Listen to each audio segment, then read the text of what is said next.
Welcome to Hot Takes, brought to you by 50cupstea.com, where united we sip, discuss, and learn. Join us as we dive into the hottest takes on culture, business trends, and the threads that bind us. Get ready for inspiring stories, candid conversations, and a fresh perspective on living a healthy, fulfilled life. Grab your cup and tune in. Let's get started. Hello, everybody, and welcome to another edition of Hot Takes, your go-to online tea store. Today, I am honored and privileged to have a very special guest, a very special friend who, he probably doesn't know this, but for the past 35 or so years in business, there are phrases, there are things that he told me back in my 20s that still resonate with me today and have carried me through business and through life in general. His name is Harvey Kulawitz. He's an attorney. He has his own practice. He's been very successful in Ridgefield, Connecticut for the past, almost close to 30, 40 years now. 45. And he's a phenomenal family man and passionate about his life and his work. And so I'm very happy to have Harvey with us today. So how are you doing today? I'm doing fine. First, thank you so much for having me on the show. I'm really honored. You asked how I'm doing today. A friend of mine, my good friend I had mentioned to you when we spoke, he passed away two nights ago. Oh, I'm sorry. We're all kind of rattled because we loved him. I loved him. But that's life. I mean, but it's a huge loss to myself and everybody in the community, a huge loss. Yeah, I know he meant a lot to you, and I want you to tell us a little bit about him. His was Jimmy Grashow, Grashow. Look him up online. He was a person, just a sweetheart of a man, loving, kind, caring, sharing, smart as a whip, and an unbelievable artist. And some of his work through the years is depicted by album covers that he did for Jethro Tull, for the Yardbirds, pieces of art that he had a show at the Met in New York City. I mean, he accomplished beyond, imagination, really. And then was a phenomenal teacher, loved teaching. He taught every summer, and I believe in Colorado, but all over the country. And he would teach kids 5, and he'd teach people in their 80s. I mean, he loved teaching. Family man, and funny as hell, if I could say. You can. Funny. And everybody who knew him and we just love him dearly. So it's a big loss. But thanks for asking about him. Thank you. Well, thanks for telling us about him. He sounded like a phenomenal human being, and our prayers will be with him. Thank you. So before we do all these podcasts, I always pour myself a little special tea. So today's a little sweet tea, black tea that I enjoy. Just want to ask you a quick question. I mean, do you drink tea? I'm really not a tea drinker. I'm a coffee drinker. Sorry. I know you're about tea, but my wife drinks tea all the time. All right. So, well, I'll send her some tea after this episode. Send her some tea. So tell us a little bit about yourself. How you got started, growing up, all that kind of stuff. Brooklyn, 72 and a half years ago. Brooklyn boy. And my parents moved from Brooklyn when I was only 3 years old, but I still remember the day that we moved. They moved to Long Island, which at that point was all potato farms. And all the communities were first being built because this was in the wake of World War II, like when Levittown was going up. All of it was potato farms. And so we lived in one of the first neighborhoods. And we moved to a town called Roosevelt, Long Island. Howard Stern was a year behind me in elementary school. Did you know him? No, I didn't know him. But we moved a few years later to a town called Baldwin, which was nearby, and I grew up in Baldwin. And I have friends today that I was friends with back in grade school. Played in a rock and roll band. We had a great garage band. We used to do gigs and played concerts and parties, and I mean, we were good. We were really, really good. And, give a quick shout out to the guys in the band, Rit and Paul and Gent, and we're still friends. And it was a big part of my life. And just out of curiosity, describe what you looked like back then. I assume you had a lot more hair. And I was a hippie. I Yeah. was a hippie. I was a classic hippie, and that was my mindset. I was a big Beatles fan. Still a big Beatles and the Byrds and the Beach Boys, and I mean, major. My whole life was about music. It was about music, and we used to ride our bicycles. We didn't drive yet. We would ride our bicycle to the music store, like in the next town, and then pool our money to buy a $16 piece of equipment, and then ride home on our bicycles. So we're so excited about getting this little mixer or whatever. And with great memories. And then at our 40th high school reunion, they called us. They said, "Well, you guys play." And we hadn't played in like 30-something years. And we didn't even practice. We just did a set list through online. And there was another band playing. They took a break. They said, "We'd like to have a band from high school named Jam come up and play." And we just did out of the park. It was like in the movies. That's pretty cool. So Billy Joel cut his teeth in Long Island too, right? I can't believe you mentioned Billy Joel. Billy Joel then was known as Billy Joe, and he played in a band called the Hassles. No one has heard, very few people heard of the Hassles. They sold like 6 albums. I have one. And we would see them. They played at our high school in the Commons. They would get like $1,000 a night for the band, and we would get like $200 a night for the whole band.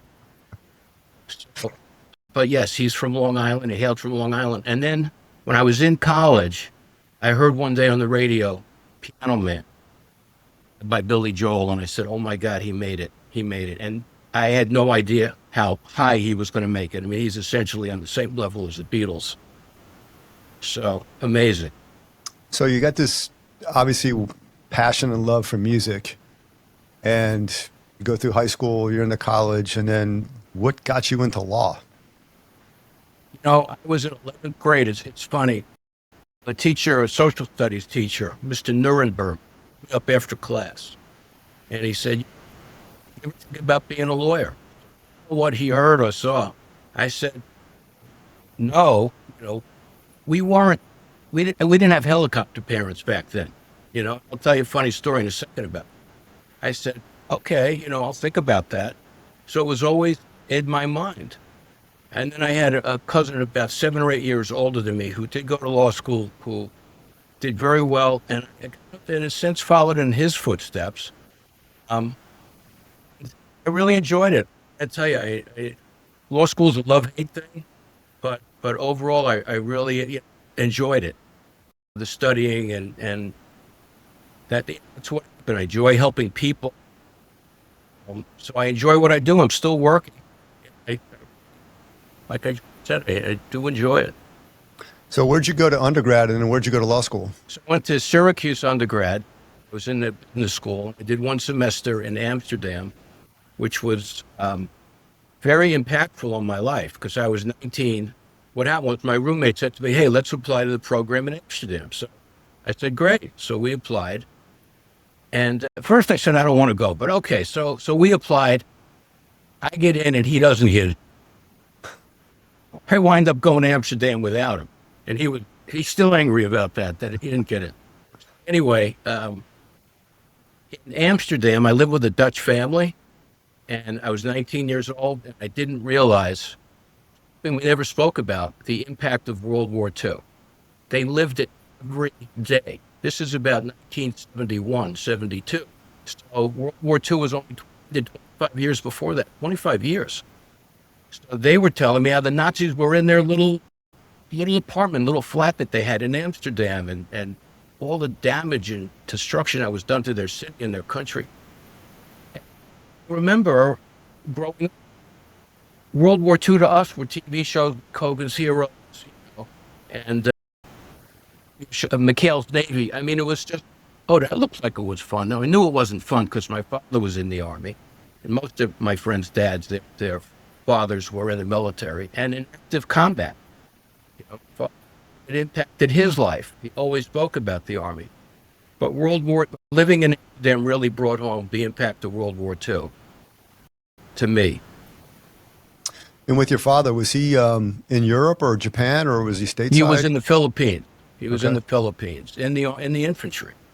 And then he contracted dysentery, and he was very sick. And then later they asked, anybody here musicians? And he was a really good musician, and they selected him and put him in the army band. He said it saved his life.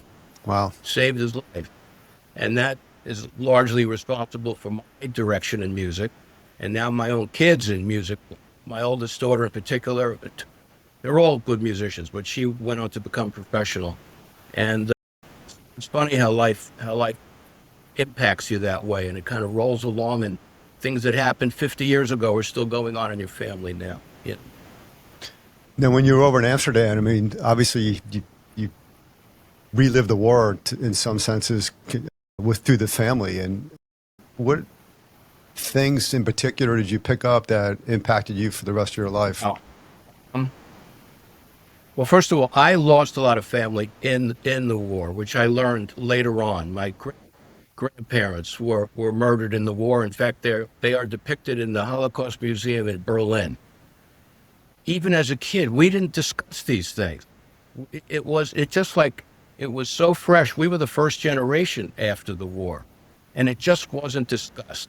I remember lived in a neighborhood where people actually had numbers on their arms because they were in the concentration camp.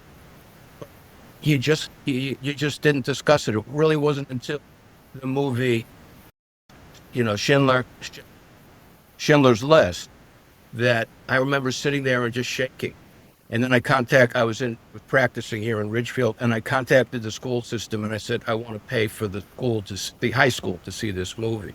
And they did that, which was wonderful. But there's so many aspects, so many things like that. Yeah.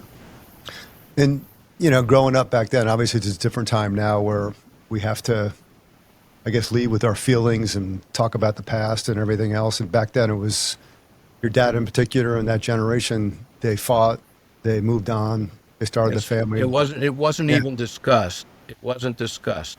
It wasn't, and like every one of my uncles, I had a lot of uncles, and everyone was in the military, in the Navy, the Army, Air Force, everyone, all of my friends, same thing. And they were in duty service in World War II.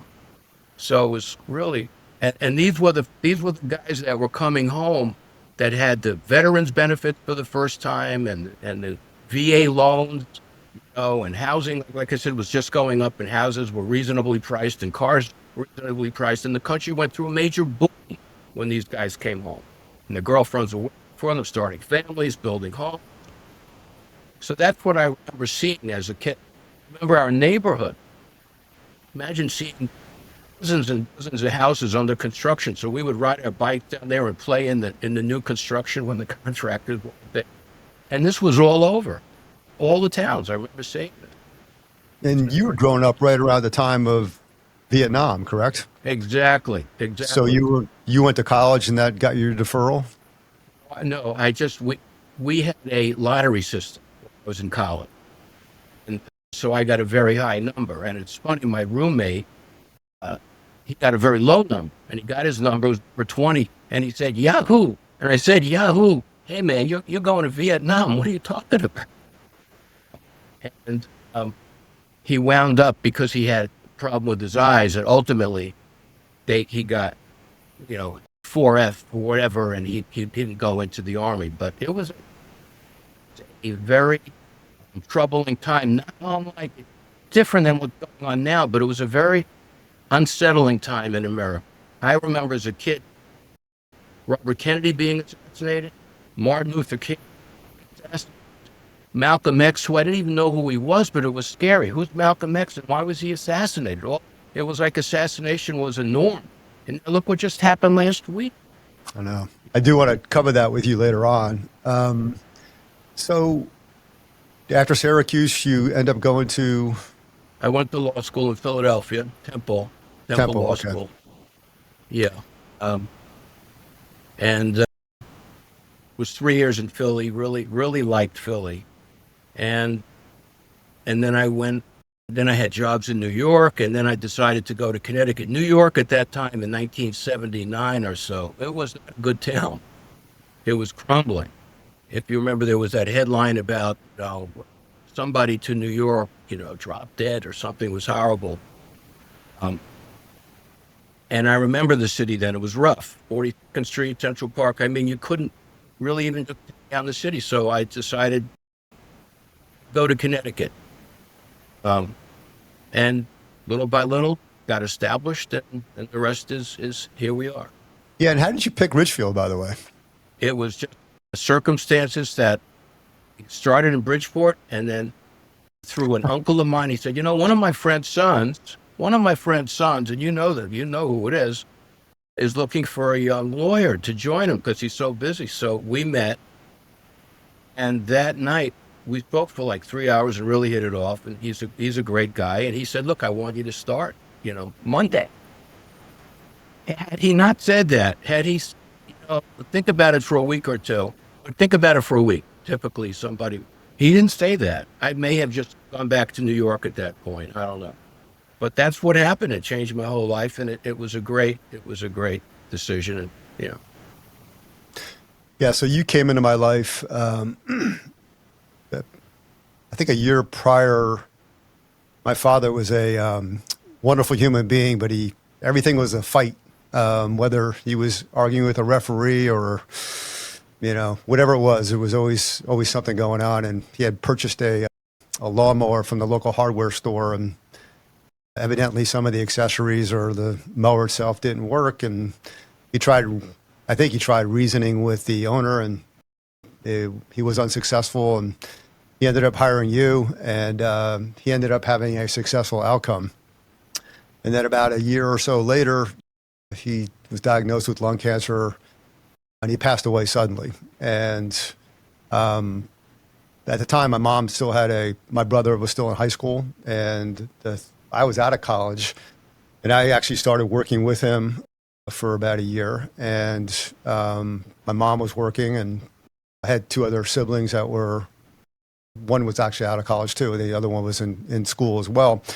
And he had a life insurance policy that he had let lapse. He stopped paying the premiums on it, 6 or so months before he had passed away. And through you and through the insurance agent, which was somewhat unusual, we were able to get that death benefit, paid, to my mom, which in hindsight now, you look back on it and you thought that money, which I believe, was somewhere around $600,000, seemed like it was a king's ransom back then. And now it probably wouldn't last you more than about, 3 or 4 months. And, but through your efforts and everything else, you then became my attorney, as I, began my entrepreneurship career. And it was, God brought us together, and you did a great thing for my family. And I remember going through some stuff with some employees, and, one thing you always told me is whatever you do, don't ever give away equity. It needs to be paid for, it needs to be earned.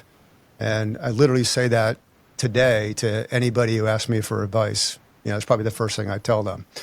So, so we came together, and then I think you did this business thing for a while, this, what I would call general practice, but mostly contract, law, et cetera. And then you decided to get into the personal injury business. Why did you make that switch? I started as a young lawyer in Ridgefield. We would just take really anything. We just wanted to do business, and we wanted our name to grow, and we were young, and we wanted to know all the areas of the law. How else are you going to know them unless you practice them, really? And then one area that I really detested was divorce law. I mean, hated it. And I told, my then partner, I said, we can't do this anymore. It's eating me alive. I hate it.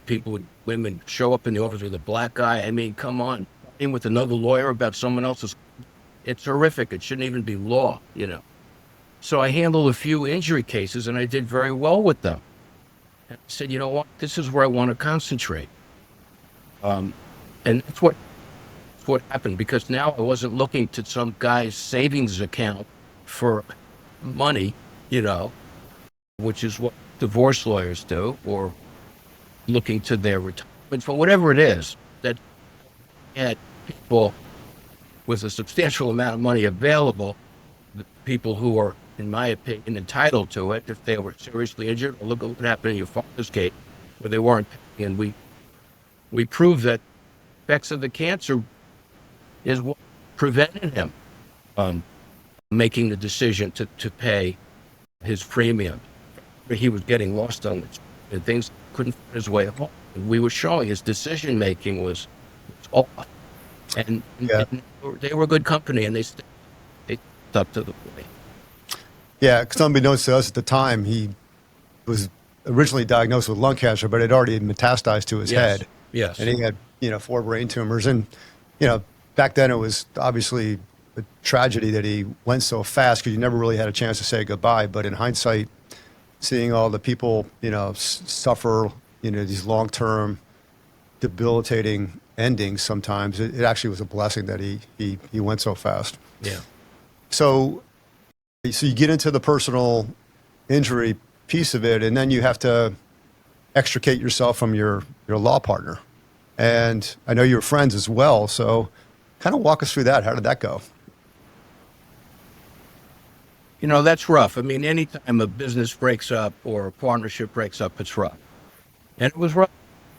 And I always say my partner is a great guy and was a great lawyer, but it's changed. Practice changed substantially. His practice changed substantially. And they operate under the same roof, it didn't make sense. So we had 20 good years together. And then the last 25, which is hard for me to believe, I've been out on my own completely. It goes like that. Crazy. How do you determine what cases to take and what cases not to take? That's a great question. I'm always very cognizant of damage control. And I have 2 son-in-laws now that are both lawyers who do what I do. One's in New York and New Jersey, one's in Connecticut. And they know how I feel about damage control.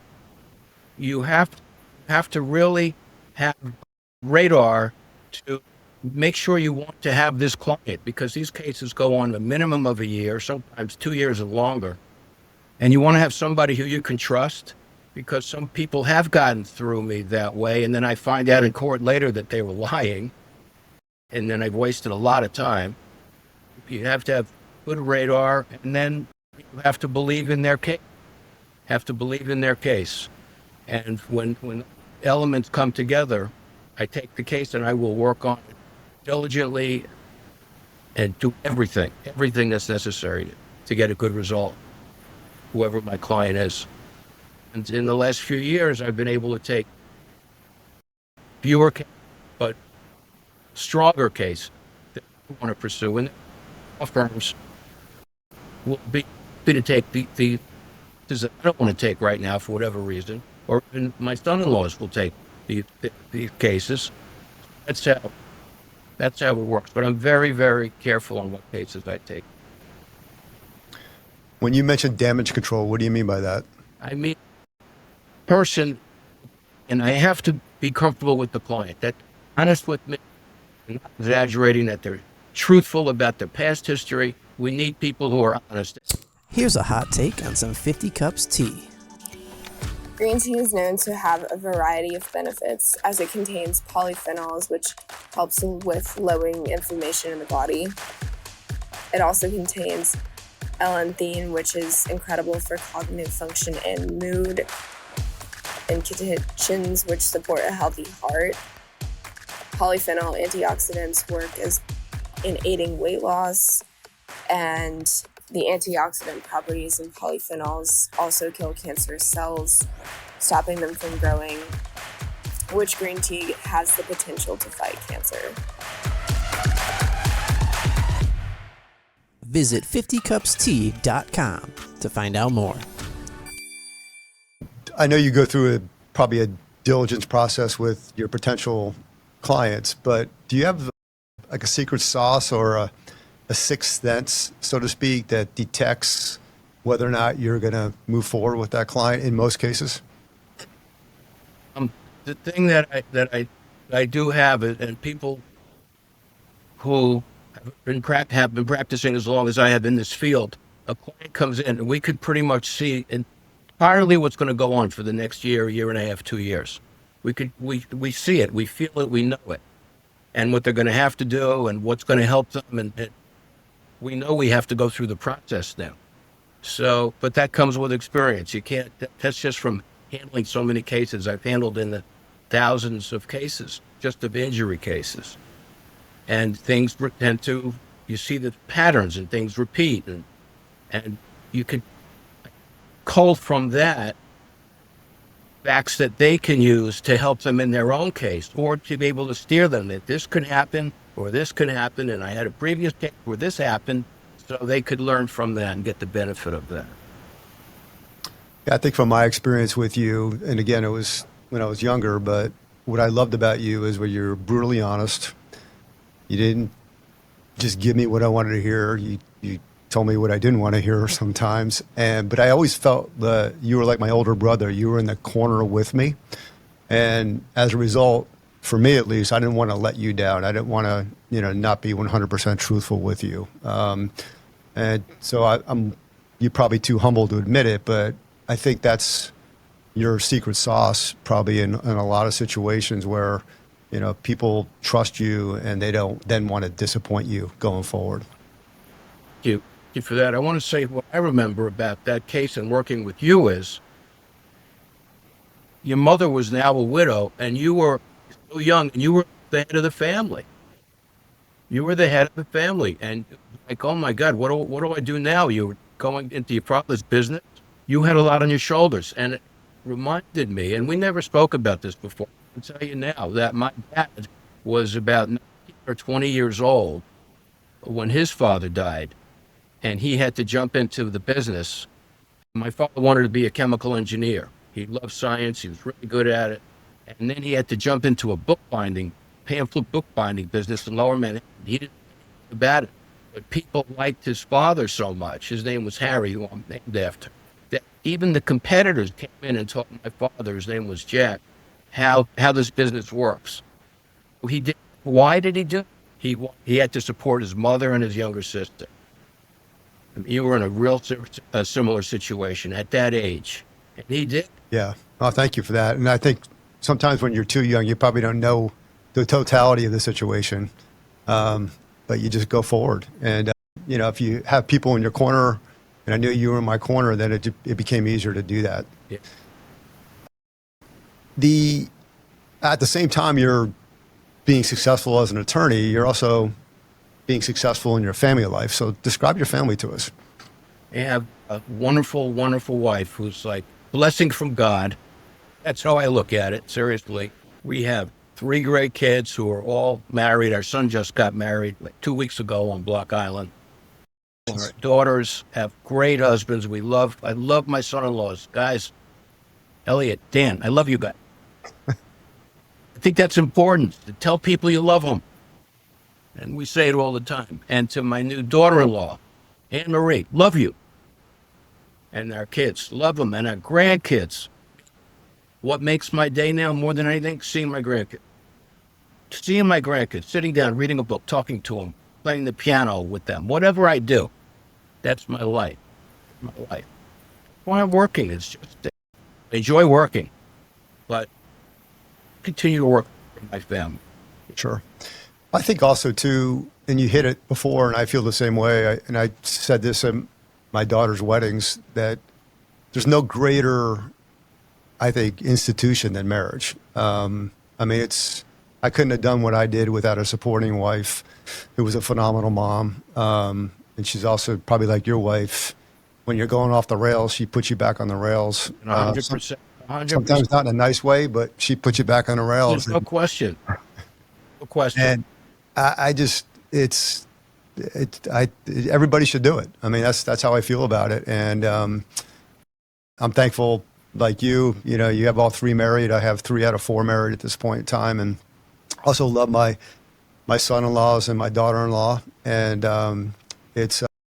they brought these wonderful children into the world. So I think the foundation is, having this really good marriage. And I just can't, speak highly enough of it. We're different people from when you're single and you're maturing and growing up to being a family person and then having kids. It's all about them. Before that, it's all about me. You have a family. You have a child, 2 children, and you love them. Obviously, you owe obligation to them. You brought them into the world. Do everything you can for them. Do everything you can. That's what we. So, are you going to retire someday, or are you going to keep going? I don't retiring. I really don't. I don't see why. I'm working differently than I did. I'm being very careful on the cases I take in. If I don't take them, like I say, I'll go to my son-in-laws or to other law firms that I work with. But I don't see any reason. I like getting up in the morning and coming into the office, and I have phone calls and emails, and people are asking me questions and need things, and it's important, I think, to work. I have some friends that have retired, and what day of the week is this? They'll say. I said, what are you doing today? Well, I'm going to the post office. Oh, that's it. Yeah, I'm with you on that too, and I think every day's got to have a purpose.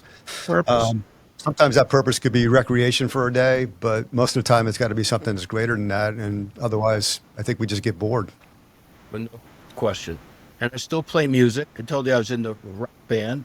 When I was about 30, living up here, I heard a band in Westport playing outside, and they were jazz musicians. I said, man, I can't play any of that stuff. So I started taking lessons. I took lessons for a good 10 years or more with a teacher here in town, Barolik, and then lessons subsequently with a friend of mine, David Morgan. Now I have a band that I play with twice a month, and we have a great time. We just have a great time. The drummer is actually my cardiologist. The sax player is a lawyer who I've had cases with. The other sax player is a woman who she was a client of mine, and the bass player we were introduced to, and he's just a great guy. So, now, do you guys play publicly, or you just get together? You know what? I used to play publicly. I just don't want to do that now. But so what we do is we play in my house. I have a nice music room, music studio. People come into here. We bring in the audience. That's great. That's great. Other than music, what other hobbies do you have? I'd have to say, really, music is my biggest. It's not like I'm a painter. I don't play golf. A lot of lawyers play golf. And it's being with the kids. I do a lot of bike riding, which I enjoy, but mostly it's pretty. I do a lot of. We have a pool. I'm doing swimming all the time. That's it. I don't play golf like a lot of guys do. Music there's so much to music that I do. I study it a lot.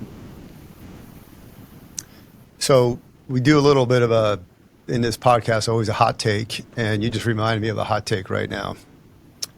E-bike compared to a regular bike. Well, okay. Yeah, I just wrote an article about e-bikes. Did you happen to look at my website? Of course. Okay. I was wondering, how could you come up with that? Well, there's another reason for it too, but I did look at your website and I saw the blog on the e-bikes. Yes. The e-bikes. Listen, people should be riding regular bikes. They should be riding regular bikes. E-bikes are dangerous as hell. They're really electric motorcycle. And have you ridden one? No. Okay. They are powerful. You have to be careful. People get on them, go, I know how to ride a bike. They get on it, they hit the accelerator, they go flying off the bike. They're heavy. They're tough to slow down and stop. They serve a purpose. Like I told you, I lived on my bike. We all did in my neighborhood. We're all on our bikes all the time. Kid, get a real bike. Don't get an e-bike. It's dangerous. They're really dangerous.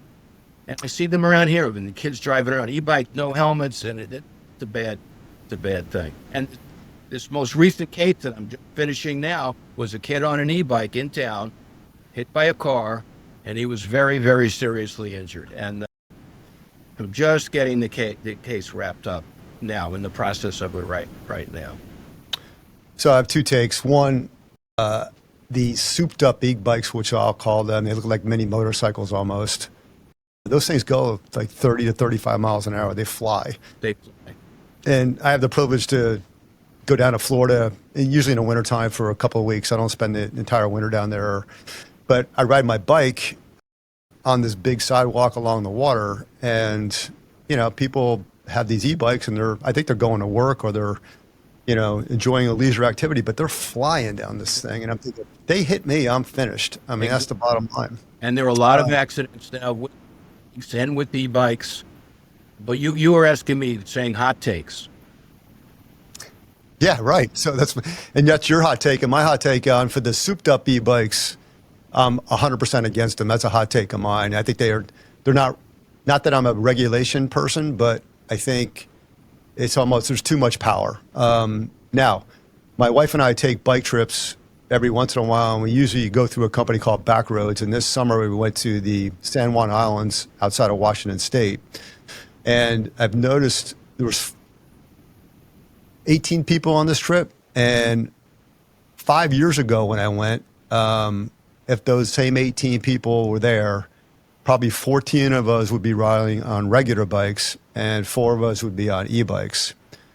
Well, this year it's the reverse. It's 18 on E's, 4 on regular. I was a regular, by the way. And so unless I have to, I'll never ride an e-bike. However, I will say that it's enabled older people to be able to enjoy the trip. Question. And these e-bikes are just, you punch it a little bit and you get a little help up the hills, but you can't just sit there and go 35 miles an hour. Right. So it depends on the e-bike. That's called the Class 2 e-bike, the one that you described where it has an accelerator. Seriously, that's a Class 2 e-bike. And some of the bikes don't even have accelerators. That's where the thing just flies. Yeah. Okay. Every once in a while, I'll throw a couple hot takes in there. And I got another one, because I know that I'm filling up my car, and I'm in Colorado, and out there they have 85, 87, 89, and 93 gas. And obviously, this is a Chevy Tahoe, and I'm going to take the cheap gas, which is 85. But I'm thinking to myself, especially in Colorado, where all they care about is a couple of different things, but a lot of it's about the environment, thinking to myself, why wouldn't you make the 93 the cheapest gas? And I know it costs more probably to refine, but if you really want to get people to burn cleaner fuel, then why wouldn't you make it easier for them? Yeah. So what do you think of that? I think it's a great idea. It's never going to happen. It's all about the money. You're talking about the oil companies. I mean, really. Great idea. All right. That's my hot take. I'm like, because structure dictates behavior. If you want to create a structure that dictates behavior, then especially for the working person who's got the pickup truck that needs it for work and everything else, make it easier on them to comply with the environment. Well, that's why the government had a tax credit for electric vehicles. Right. They wanted people to drive electric vehicles. I got to tell you, there are a lot of electric vehicles in this town and all through Fairfield County. I don't know about the rest of the country. I don't think it's like here. But guess what? They just did away with that credit. They just did away with that credit. Why? Yeah, but here's the deal. The pickup truck guy who needs it for his job, he can't buy an electric truck. He's going to run out of fuel basically halfway through his job. Yeah. I agree with that, but about the electric cars? I have a hybrid, so okay. I think that's the best of both worlds, personally. But a couple of my friends have electric cars, and they also have like 3 other gas cars. It's almost like they bought the electric car for a hobby, and they just drive it around town, and then they take the other one when they need to go someplace further away. So, I'm not opposed to electric cars. I think there's a place for them, but I do think that technologically, I think if we're able to, break up some of the regulations and everything else, I think we probably could come up with a car that might be, fusion powered or, nuclear powered someday. That's not going to be harmful, where it'll go for 1,000 miles. Yeah, it's going to change. I mean, look, these electric cars came out of nowhere. There's a great movie recommend to you called Who Killed the Electric Car? because General Motors had the first great electric car, and they leased them to 1,000 people in California, and people loved them. They were leased. They couldn't buy them. And what happened was somebody put a lot of pressure on General Motors to pull all these cars back in, do not sell them, and crush them. Crush them. Who do you think that was? Probably one of the oil companies. That's exactly right. See the movie. It's a Sony classic picture, and you won't believe it. And GM could have been well ahead of everybody in the pack. Instead, they're like last in electric cars. Yeah. And then they replaced it. Ready for this? They replaced it with the Hummer. Can't make it up. So what's your take on the Cyborg truck? Oh my God. That's like the Hummer on steroids. Oh, I hate it. It looks like a military vehicle. I mean, I think people that drive it might as well write on the side, I am a moron. Sorry, guys, but it's not don't tell me you have one. I should have asked you for it. No. I told you. There were a few here in town. Yeah, they look like big giant tuna cans or something. Yeah, I think also that whoever bought it is, hey, look at me. You know, it's. Yeah. I like to fly below the radar. I have my 2019 Jeep Cherokee, and like I said, my wife drives a Q5 hybrid at this point. Me too. I'm driving a 5-year-old BMW, but it's great. And I learned a lot about being humble, which I think is important, from my dad. And he drove an Oldsmobile for 10 years, traded in for a Chrysler. When he could finally afford to buy, he always wanted a Cadillac, so he bought a used one. And they just called it used car there, none of this pre-owned certified, used Right. car. And he bought a used Cadillac, and he was so proud of his used Cadillac. All right, another hot take. Okay, I got some hot takes for you too. Oh, we love it. Bring them on. I never heard of what a hot take. I never heard of it before. I thought it was something that you got at Taco Bell, like a fast food. That's what it sounds like. And then I had fun coming up with them. Well, why don't we go with yours then, since you're the guest? Why don't you do one more? All right. You know how you call a doctor, or you go to get blood work done or something like that, and you see maybe 3 or 4 different people, and every single time you got to rip off your date of birth, right? Drives me freaking crazy. I see you check me in before I came in, open my mouth, date of birth, right? I get it, it's your ID, but then they have your little ID on your arm if you're going to give blood somebody at Duke, especially, and it's already there, but you got to say it again and again and again. Now, it's thought to myself, this is crazy. This day and age, we have scanners, we have this and that, and I feel like giving them the wrong date next time just to see what's going to happen. I think they'll freak out. So, what do you think about that? Well, I think I'm going to quote you. I'm reading a book about Mark Twain now, which is great. And Mark Twain said, the thing is this. He said, I go to the doctor for one illness, and then I come out with a different illness. That's for sure. It's like a Rodney Dangerfield thing. It was Mark Twain. Yeah, I haven't really had a problem with the date of birth thing. All right. Okay. Yeah. I got a heavy one, but I'll wait till later on. So go ahead. What do you got? All right. I mean, I came up with quite a few. First of all, I'm always on time. I bet you're always on time. I am.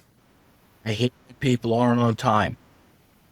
I can't stand it. I had a friend, and a great guy, but he was always late, drove me crazy. Finally said, hey man, I can't wait for you for an hour. This is back in like single days, but still.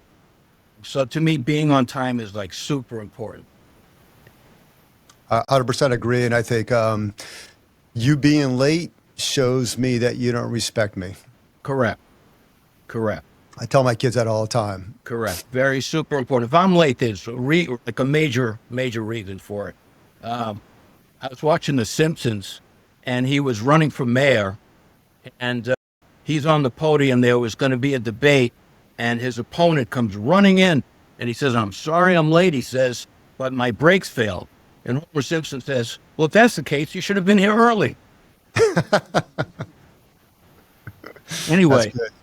Anyway, all right, so that's one of them. I made a whole list here. How about loud people in a restaurant? Oh my God. I went out to lunch with my wife today, and literally she says, why does that guy have to be so loud? And I wasn't really paying attention, that suddenly I could hear everything he's talking about. How crazy is that?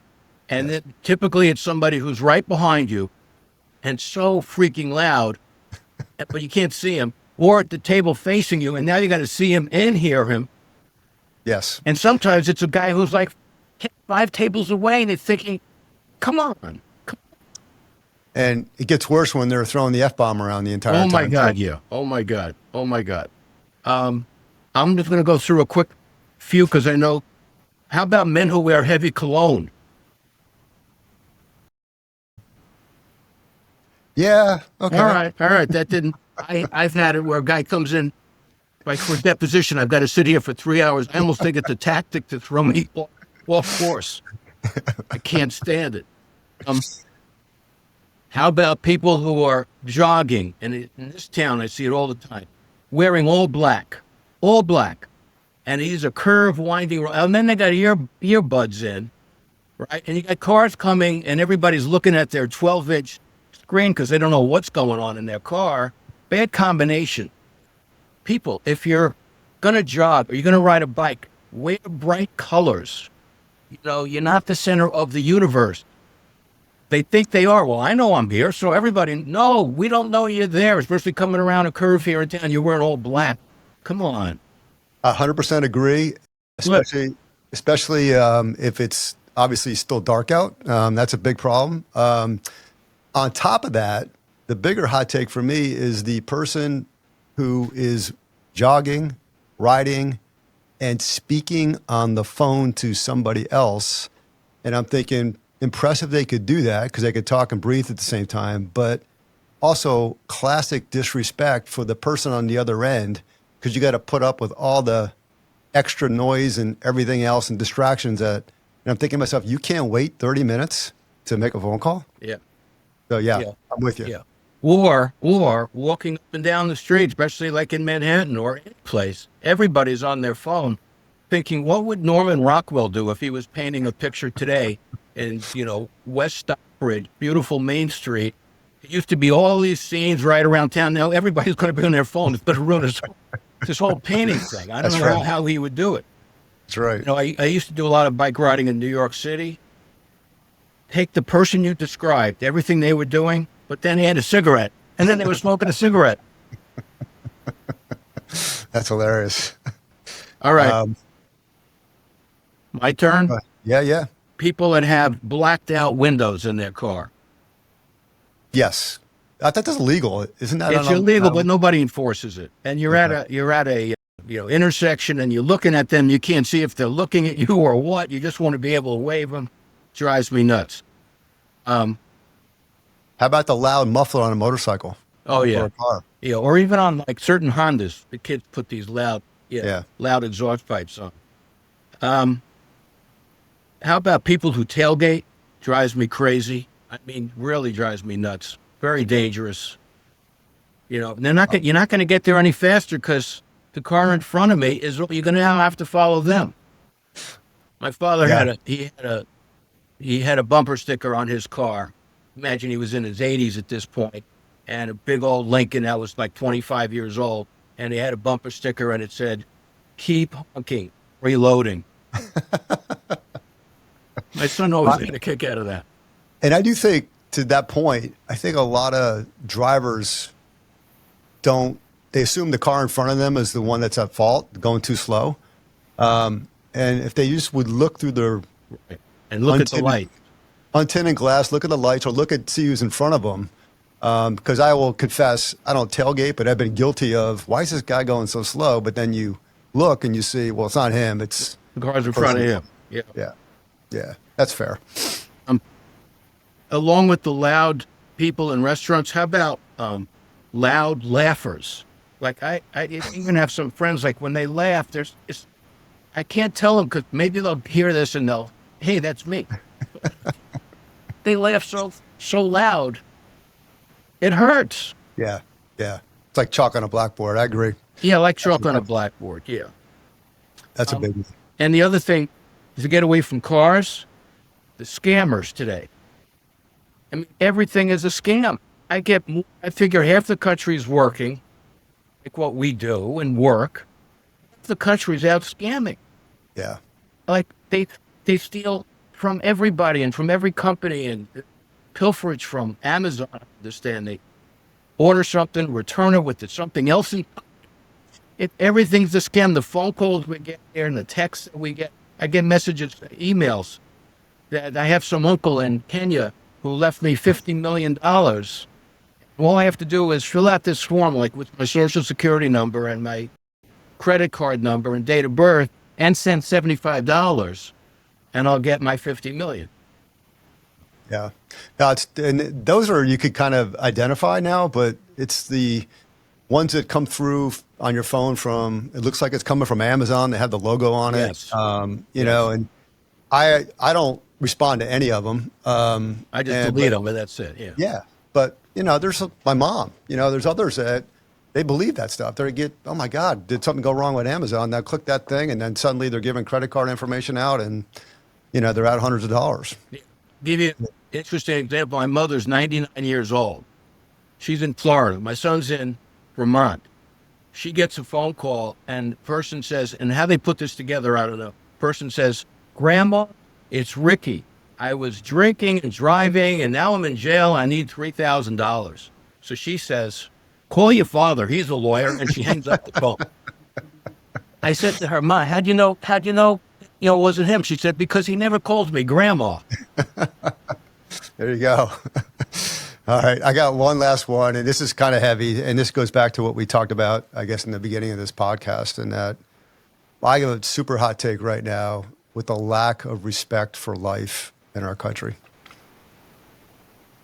You know, what happened last week, what's been happening with these school shootings, with everything, it's almost like we're living in this gaming, you know, movie world where, you know, there's no respect anymore. And to your point earlier about, you know, getting that back by just being able to talk to people, you know, even if you have a difference of opinion, it's okay. But, you know, to resort to this violence for no matter what side of the world you believe in, you know, to me is just, that's a big hot take for me right now. And I don't, quite frankly, know how to solve it. Imagine it's a huge hot take, as you say. It's a huge problem in our society. It's creating so much anxiety. People waking up anxious. They're going to bed anxious. You know, I intentionally sit down with people who I know don't have the same political views as me, and I'll say, let's have a discussion, and we do. It's fine. You know, there's no weapons being pulled out. We're not having a duel. Right. And we talk, and they go, you know, I can understand that. And I say to them, I could understand that. And that's where it starts. We need that on a huge level. And I think the key word is listening. You know, I feel like, you know, with so much social media and so many networks and platforms, it's like the Tower of Babel. The Bible's come alive. Everybody's talking in different languages and nobody is understanding that. Nobody's listening. Nobody's listening. Or you're just being fed what you want to see or hear too. Correct. You know, through social media. You could select the network, the person, the channel, the position. I don't remember anything like this. I mean, you spoke about it before, during Vietnam. Yeah, I was one of the protesters against the Vietnam War, and my college, Syracuse, campus was on strike and all of this stuff. We got beyond that. You know, and I don't see, you know, how we're going to get beyond this. I just don't know. I just don't. Yeah, I don't either. I'm hoping that people put their phones down and start talking to people again. And the phones are really, they're really dangerous, and people are addicted to their phones, and they're also addicted to the news. All these Yes. cause these dopamine strikes in your head, and people are addicted. And maybe a place to start is in the schools, taking your phones away. You can't have your phone during the school day. But I know people have gone away on vacations and their phones are taken away and they go crazy. Like people our age. Well, I'm older than you, but you know what I'm talking. Sure. Yeah. So I will say that my niece, who's now 18, when she was 17, she decided to sneak out of the house one night and go hang out on the golf course with some friends for a little while. And, she gets back in. She's thinking she got away with sneaking out. And, of course, they took pictures. Friends posted the pictures and everything else. So by, 8 o'clock in the morning, my brother already knew that she was, out. And anyhow, make a long story short, he punishes her by taking her phone away for an entire month. And he goes, after week 1, she was the happiest kid in the world for 3 weeks. So I wish every parent out there would understand that it's okay to take the device away. Yeah. Or And we to don't modify it. we don't have any clue of what's going on the phones now with social media. Imagine I went to college and law school and we didn't have cell phones. We didn't have computers. So it's a whole new world. And the bullying that we hear about, kids committing suicide from all the mocking and bullying. And the companies themselves, to a certain degree, have to be held responsible, right? That allow these platforms. Kids are using social media and getting automatically advice, psychiatric and psychological advice from computers. It's really crazy stuff. Crazy stuff. So let me flip back to some positives. So one thing other than family that if you had to hone it down to, like I said, one particular thing, what is that one thing that motivated you through your whole life? Oh, that's a big question because, we live life. It's like we're out on a wave and the wave is continuing to break and break and break. It's one big giant wave that we're on. So it's a compilation of really many, many things. I'm losing some friends even like 2 nights ago. And then 25 years ago, I lost a very close friend and he left two kids who are now, they're mid to late 20s or whatever.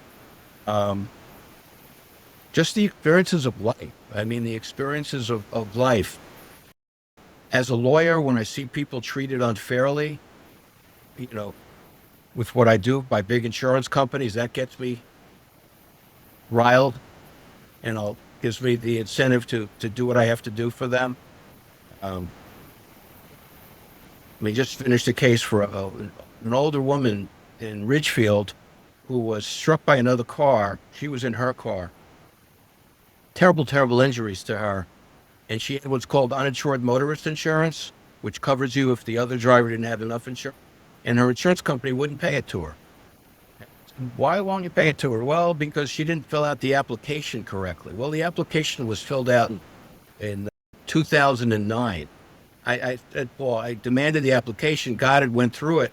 And I said, she did fill it out correctly. You guys didn't comply with with the law.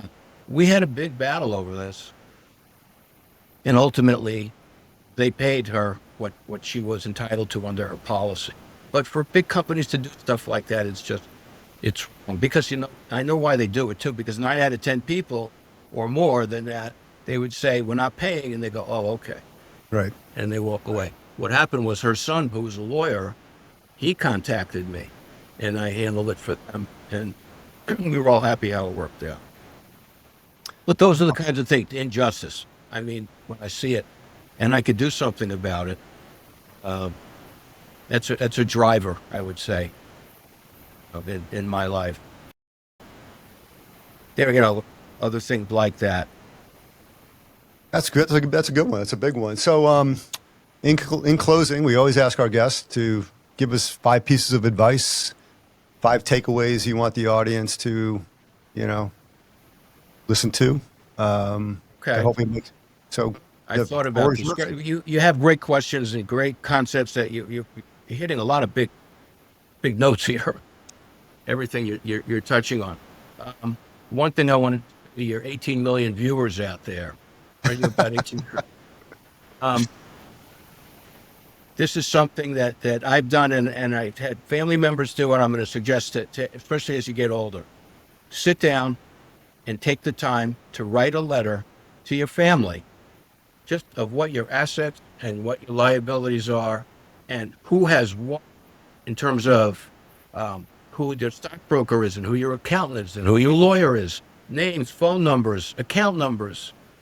I have a family member who died, and he was a professional, and he didn't do that, and it created such havoc for the family.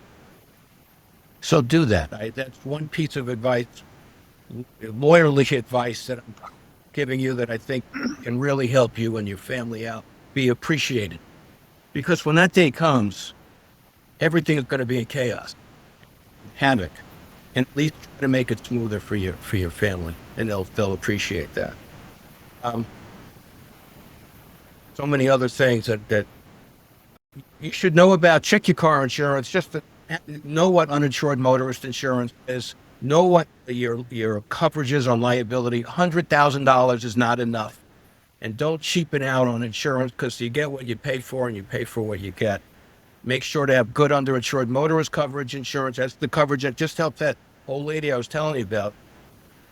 And have medical payments, benefits. Just write these things down and then ask your insurance agent. And get the best you can. And it doesn't cost that much more. It doesn't cost that much more. You're really protecting yourself. In terms of non-legal and medical advice, but in terms of non-legal, listen to people. This is what we were just talking about. Listen, and here's something simple. Smile. Actually makes you feel better. It's like free medicine. Think about it. Just smile. And here's another one. Look up at the sky. Everybody is looking down these days. They're looking at their phones. They're looking at the sidewalk. When you go out and look at the sky, you get a sense of perspective and where you are in the world. And realize that after the 62 miles up, and that's what the sky is, it's all darkness. Dark. It's space. Look at that beautiful sky. Look at the color. Look at the clouds. I teach my kids this all the time. Every day is special. Look at the sky. And I'll tell you an interesting story. We had a hummingbird in our garage, flying around in the garage just a couple of weeks ago. And of course I call it my wife, because I don't know what to do with this. Gary, there's one in the garage. So she says, oh my God, it's a hummingbird. And I have the doors open and it won't fly out. So I go to Google. Google says, how do you get a hummingbird out of your garage? Put a plant in the garage. The hummingbird will fly to the plant. It will get oriented with the sky and it will fly out. We did that. That's exactly what happened. And it needed to get oriented with the sky because otherwise it was lost. Wow. Lost. It wouldn't have just flown out of the garage door. So look at the sky, smile, be humble. Very important.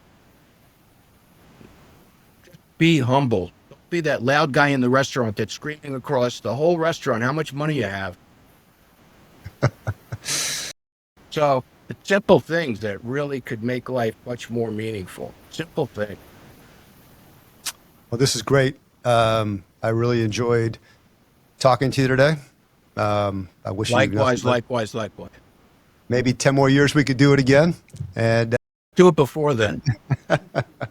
sounds great. But God bless you and your family. And You too, Jim.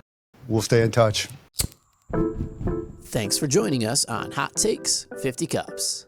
If you enjoyed today's episode, be sure to visit our website at 50cupstea.com for more great content and delicious organic teas, and listen and watch us on all the leading platforms.